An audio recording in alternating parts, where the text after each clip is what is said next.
I dare say you are wondering why I am floating about London like this. I wish I were on the famous River Thames, but I am investigating a murder. Bathtubs can be very sinister places. And in this new episode of Jump Scare, this bathtub, you may say, was the scene of a very horrible murder.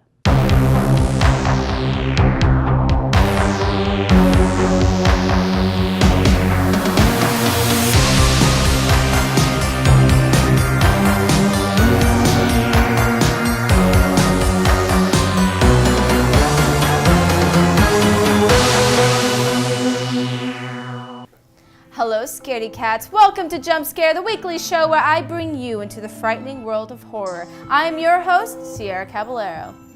From doing title cards in the silent film era to one of the biggest names in Hollywood, Hitchcock's prolific career earned him the title of the Master of Suspense. While other directors and writers like Stephen King, John Carpenter, and even Dario Argento have been called Masters of Suspense, none are more associated with the title than Alfred Hitchcock. At 26, Hitchcock's first film, The Lodger, begins the start of Hitchcock's authorship as a director. In The Lodger, a landlady suspects her new lodger is a madman killing women in London. Well, this Jack the Ripper-style story is now considered to be a horror film, but at the time was seen simply as a drama. This line into horror is one that Hitchcock had walked his entire career with dozens of movies about spies, whodunits, murder mysteries, of course. Hitchcock would always direct films he described as either thrillers or chillers, with horror films in the first half of the 1900s not really being considered high art, and they still aren't considered high art if we're being honest. And Hitchcock, being one of the world's top directors, he would walk this line very carefully to allow himself the ability to tell these terrifying tales and to get his audience into the seats. While we could go on and on about all the stories and examples of suspense in Hitchcock's films, let's jump into the one that changed everything. That's right, Psycho. The film most associated with Hitchcock, this self-described shocker, was Hitchcock's way of bringing fear of motels, showers, and nice quiet boys into the hearts of the American people, as well as being known for the first movie to show a toilet being flushed. Iconic. Guinness World Records, even. Well, Psycho was Hitchcock's response to not only the studios, but also his own career. At the top of his game, he had just released his 1959 film North by Northwest, and the screenplay was written by Ernest Lehman, and it was written to be the Hitchcock picture to end all Hitchcock pictures. A critical and box office hit, the studio wanted more of the same. Can't you give us another North by Northwest? They would ask Hitchcock day in and day out, but Hitchcock was like, I want something new. So he decided to do something he hadn't done before. He went through every story he could find, having his team bring him every shocking story they could manage. And it wasn't until Hitchcock was given the Robert Bloch 1959 book by the same name that he knew he had the perfect story. Self-funding the film himself, Hitchcock had full creative control on this picture, and the mastery shows. Think about the use of cinematography, editing, and musical score in the most intense parts of the film, and the suspense is clean.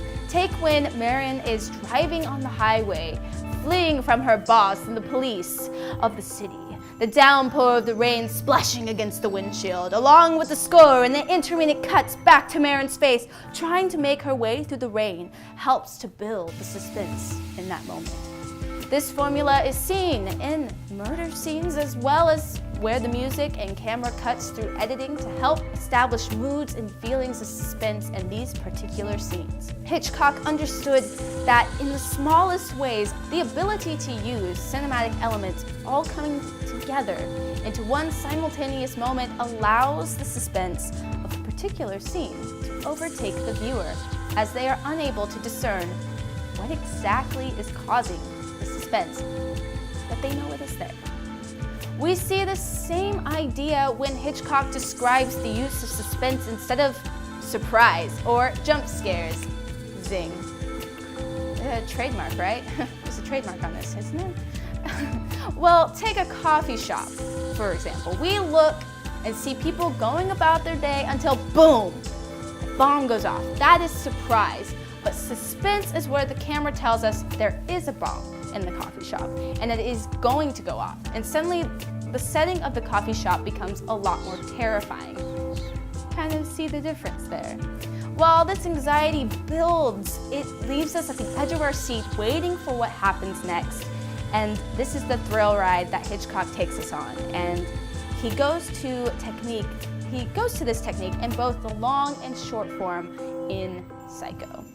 Hitchcock would even go beyond the film to build suspense for Psycho, and before each screening of Psycho, Hitchcock had instructed theaters to make audiences wait in a line outside, not allowing them to enter the theater until the movie began. While they stood there, Hitchcock's voice would come over the loudspeaker and remind them, "I must apologize for inconveniencing you in this way. However, this queuing up and standing about is good for you. It will make you appreciate the seats inside. It will also make you appreciate Psycho." Well, Psycho is considered to be the tipping point in horror. For previous decades, horror pictures had been based around the fantastic, monsters, and spacemen. After Psycho, audiences saw a birthing of more violent, homegrown horror films of domestic heathens and murderers. Well, if you can name a few films, you can see the progression there. But that is it for this week's Jump Scare. Let us know in the comments below what your favorite Alfred Hitchcock film is.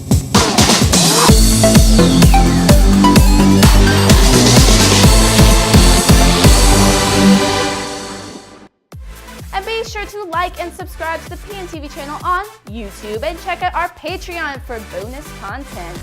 Also, check out our merch store at PopNerdTV.store, where we have some spooky jump scare merch and, of course, some Irene and Bernice merch. Raindrop, lemon drop.